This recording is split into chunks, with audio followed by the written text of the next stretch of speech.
굿파트너 3화. 가족이 되어버린 남. 그녀는 알고 있었다. 남편 김지상과 실장 최사라 사이의 관계를. 의심이 아니라 확신에 가까운 감정. 그럼에도 이혼은 생각하지 않았다. 회사와 집, 그것이 그녀의 삶의 전부였다. 어떤 것도 잃고 싶지 않았다. 그녀는 효율을 추구했고 감정을 제어하며 살았다. 감정은 사치였고 계산은 생존이었다. 하지만 그날 결혼기념일에 남편이 먼저 말했다. 이혼하자고. 차은경의 세계에 균열이 생겼다. 그 순간부터 그녀가 붙들고 있던 질서가 흔들리기 시작했다. 한편 한유리는 새로운 상담을 맡게 된다. 가정폭력 피해 여성. 5번째 상담이 끝난 후였다. 로펌의 규정상 수임은 제한되어 있었지만 가정폭력을 견디며 살아온 그 의뢰인의 사연은 쉽게 지나칠 수 없었다. 차은경은 경고한다. 이런 유형은 소송을 해도 중간에 마음을 바꾼다. 정중히 돌려보내라고 조언했다. 하지만 한유리는 선택한다. 그녀는 사건을 수임했다. 그녀는 말했다. 남편이 협박한다고, 이혼하면 죽겠다고. 그런 말은 흔하다. 대부분은 말뿐이다. 하지만 그는 진짜로 시도했다. 병원으로 실려간 남편. 의뢰인의 눈빛은 달라졌다. 그 사건을 곁에서 지켜본 한유리. 신입 변호사. 아직 미혼. 사랑에 대해선 모르고 결혼에 대해선 더 모른다. 한유리는 혼란스러웠다. 폭력에도 이혼하지 못하는 의뢰인. 불륜에도 결혼을 유지하는 어머니. 그리고 배우자의 외도를 알고 있으면서도 이혼을 선택하지 않는 차은경까지.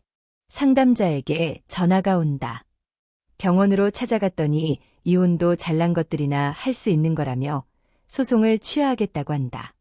그 순간 차은경 변호사가 병원에 나타난다. 상담자에게 그는 다시 술을 먹으면 같은 행동을 할 것이라고 조언하며 다시 생각이 바뀌어 이혼을 꼭 해야겠다 마음 먹었을 때 사무실을 찾아오면 횟수 상관없이 성의껏 상담해드리겠다고 말한다. 한유리는 차은경을 따라 병원을 나온 후 그녀에게 질문을 한다. 부부는 무엇일까요? 나를 괴롭힌 남편에게 어떻게 밥을 떠먹여주고 어떻게 자식을 위해 이혼을 하지 않고 참고 살 수 있냐고. 차은경은 한유리의 질문에 잠시 멈칫하더니 가족이 되어버린 남이라고 대답했다. 사무실로 돌아온 한유리는 첫 사건을 승소하고 선물 받은 가방을 바라보며 고민하다 가방을 포장한 후 차은경을 찾아간다. 한유리는 차은경에게 가방이 든 쇼핑백을 전하며 더 이상 이 일을 못할 것 같다며 인간 한유리와 변호사 한유리로 나눠서 일을 하는 것은 어렵다며 미래가 보이지 않아 일을 그만두겠다고 말한다. 그러다 한유리는 잠시 고민 후 차은경에게 말했다.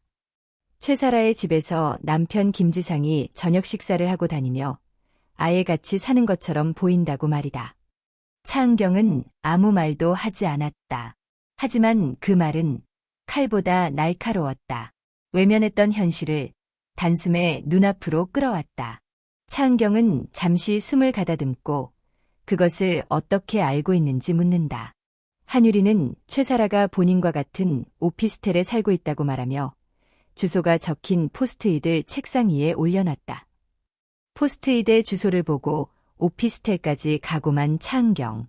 하지만 차 안에서 망설이고 있는 순간 다정한 모습으로 엘리베이터에 같이 타고 있는 김지상과 최사라를 발견한다. 뒤를 따라 마트까지 쫓아갔지만 그 모습에서 과거의 가족들과 다정이 장을 보고 짐을 옮겨주던 모습이 떠오르고 그 순간 참고 있던 감정이 폭발하며 이혼을 하기로 마음먹는다. 차은경은 사무실에서 짐을 챙기던 한유리를 찾아가 너의 알량한 사명감 같자는 정의감. 나 그거 좋아. 하게 해줄게라며 아직 사표 수리를 하지 않았으니 내 사건 맞아줘라고 한다. 그녀는 처음으로 한 사람의 여자로서 자신의 이혼을 마주했다. 한유리는 놀랐다. 그토록 완벽하고 흔들림 없던 선배가 자신에게 도움을 청했다. 이 순간, 이들은 변호사와 의뢰인으로 다시 만난다. 단순한 사건이 아니다.